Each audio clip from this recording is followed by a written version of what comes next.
अप्रैल 23, 2023 इतवार, पास्का का तीसरा इतवार। पहला पाठ प्रेरित चरित्र 14:22-33।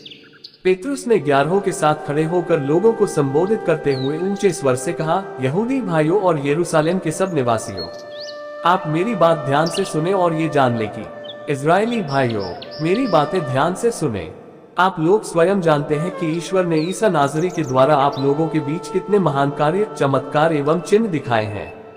इससे ये प्रमाणित हुआ कि ईसा ईश्वर की ओर से आप लोगों के पास भेजे गए थे। वो ही ईश्वर के विधान तथा पूर्व ज्ञान के अनुसार पकड़वाए गए और आप लोगों ने विधर्मियों के हाथों उन्हें क्रूस पर चढ़वाया और मरवा डाला है।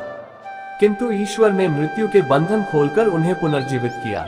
यह असंभव था कि वह मृत्यु के वश में रह जाएं, क्योंकि उनके विषय में दाऊद ये कहते हैं, प्रभु सदा मेरी आंखों के सामने रहता है, वह मेरे दाहिने विराजमान है, इसलिए मैं दृढ़ बना रहता हूँ। मेरा हृदय आनंदित है, मेरी आत्मा प्रफुल्लित है और मेरा शरीर भी सुरक्षित रहेगा, क्योंकि तू मेरी आत्मा को अधोलोक में नहीं छोड़ेगा, तू अपने भक्त को कब्र में गलने नहीं देगा। तूने मुझे जीवन का मार्ग दिखाया है, तेरे पास रहकर मुझे परिपूर्ण आनंद प्राप्त होगा। भाइयों, मैं कुलपति दाऊद के विषय में आप लोगों से निस्संकोच ये कह सकता हूँ कि वह मर गए और कब्र में रखे गए। उनकी कब्र आज तक हमारे बीच विद्यमान है। दाऊद जानते थे कि ईश्वर ने शपथ खाकर उनसे ये कहा था कि मैं तुम्हारे वंशजों में एक व्यक्ति को तुम्हारे सिंहासन पर बैठाऊंगा। इसलिए नबी होने के नाते भविष्य में होने वाला मसीह का पुनरुत्थान देखा और इनके विषय में कहा कि वह अधोलोक में नहीं छोड़े गए और उनका शरीर गलने नहीं दिया गया। ईश्वर ने इन्हीं ईसा नामक मनुष्य को पुनर्जीवित किया है, हम इस बात के साक्षी हैं। अब वही ईश्वर के दाहिने विराजमान है। उन्हें प्रतिज्ञात आत्मा पिता से प्राप्त हुआ और उन्होंने उसे हम लोगों को प्रदान किया, जैसा कि आप देख और सुन रहे हैं। दूसरा पाठ 1 पेतरुस 1:17-21। यदि आप उसे पिता कहकर पुकारते हैं, जो पक्षपात किए बिना प्रत्येक मनुष्य का उसके कर्मों के अनुसार न्याय करता है, तो जब तक आप यहाँ परदेश में रहते हैं तब तक उस पर श्रद्धा रखते हुए जीवन बिताएं।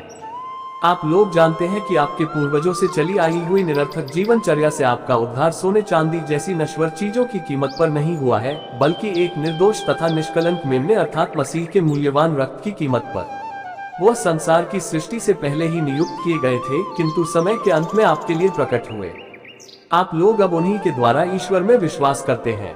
ईश्वर ने उन्हें मृतकों में से जिलाया और महिमान्वित किया, इसलिए आपका विश्वास और आपका भरोसा ईश्वर पर आधारित है। सुसमाचार लूकास 24:13-35। उसी दिन दो शिष्य इन सब घटनाओं पर बातें करते हुए एम्माउस नामक गांव जा रहे थे। वह यरूशलेम से कोई 4 कोस दूर है। वे आपस में बातचीत और विचार विमर्श कर ही रहे थे कि ईसा स्वयं आकर उनके साथ हो लिए, परंतु शिष्यों की आंखें उन्हें पहचानने में असमर्थ रहीं। ईसा ने उनसे कहा, आप लोग राह चलते किस विषय पर बातचीत कर रहे हैं? वे रुक गए, उनके मुख मलिन थे। उनमें एक क्लियोपस ने उत्तर दिया, यरूशलेम में रहने वालों में आप ही एक ऐसे हैं जो ये नहीं जानते कि वहाँ इन दिनों क्या क्या हुआ है। ईसा ने उनसे कहा, क्या हुआ है? उन्होंने उत्तर दिया, बात ईसा नाजरी की है। वे ईश्वर और समस्त जनता की दृष्टि में कर्म और वचन के शक्तिशाली नबी थे। हमारे महायाजकों और शासकों ने उन्हें प्राणदंड दिलाया और क्रूस पर चढ़वाया। हम तो आशा करते थे कि वही इस्राएल का उद्धार करने वाले थे। यह आज से 3 दिन पहले की बात है। ये सच है कि हम में से कुछ स्त्रियों ने हमें बड़े अचंभे में डाल दिया है। वे बड़े सवेरे कब्र के पास गईं और उन्हें ईसा का शव नहीं मिला। उन्होंने लौटकर कहा कि उन्हें स्वर्गदूत दिखाई दिए, जिन्होंने ये बताया कि ईसा जीवित है। इस पर हमारे कुछ साथी कब्र के पास गए और उन्होंने सब कुछ वैसा ही पाया जैसा स्त्रियों ने कहा था, परंतु उन्होंने ईसा को नहीं देखा। तब ईसा ने उनसे कहा, निर्बुद्धियों, नबियों ने जो कुछ कहा है तुम उस पर विश्वास करने में कितने मंदमती हो। क्या यह आवश्यक नहीं था कि मसीह वह सब सहे और इस प्रकार अपनी महिमा में प्रवेश करे? तब ईसा ने मूसा से लेकर अन्य सब नबियों का हवाला देते हुए अपने विषय में जो कुछ धर्म ग्रंथ में लिखा है वह सब उन्हें समझाया।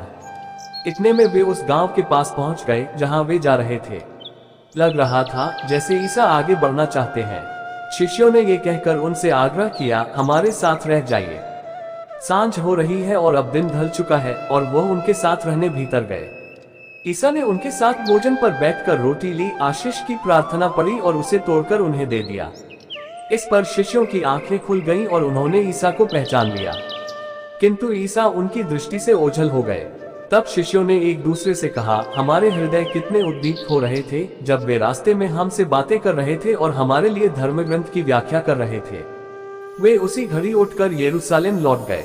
वहां उन्होंने 11 और उनके साथियों को एकत्र पाया, जो ये कह रहे थे, प्रभु सचमुच जी उठे हैं और सिमोन को दिखाई दिए हैं। तब उन्होंने भी बताया कि रास्ते में क्या क्या हुआ और उन्होंने ईसा को रोटी तोड़ते समय कैसे पहचान लिया। मनन चिंतन। प्रभु यीशु की मृत्यु के बाद सब सहमे एवं भय हुए थे। सब कोई यहाँ वहाँ तितर बितर हो गए। धीरे धीरे वे अपने दैनिक जीवन की दिनचर्या में शामिल होने लगे। लेकिन माँ मरियम ने उन्हें फिर से नई उम्मीद दी। पेंतेकोस्त के दिन पवित्र आत्मा का उतरना उनके लिए एक नए मिशन की शुरुआत थी। पवित्र आत्मा से परिपूर्ण होकर साहस के साथ पुनर्जीवित प्रभु का प्रचार करना उनका मिशन बन गया। पेतरुस अन्य शिष्यों के साथ सुसमाचार का प्रचार करने लगे। पेतरुस अपने पत्र में कहते हैं, ईश्वर ने मकसा मृतकों में से जिलाया और महिमान्वित किया, इसलिए विश्वास और भरोसा ईश्वर पर आधारित है। हमारा भरोसा एवं विश्वास प्रभु यीशु पर हो, जो हमें हमारे पापों से बचाने में सक्षम है। एम्माउस जाने वाले शिष्य तो यरूशलेम में हुई घटना को लेकर बात करते हुए आगे बढ़ते हैं। यीशु का उनके साथ चलना उनके लिए एक अद्भुत अनुभव था।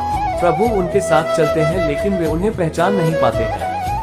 जब वे उनके साथ समय बिताते हैं तो भोजन के समय भी यीशु को पहचान जाते हैं। क्या हम प्रभु के साथ चलते हैं? आइए हम प्रभु के साथ चलें एवं उन्हें पहचानें।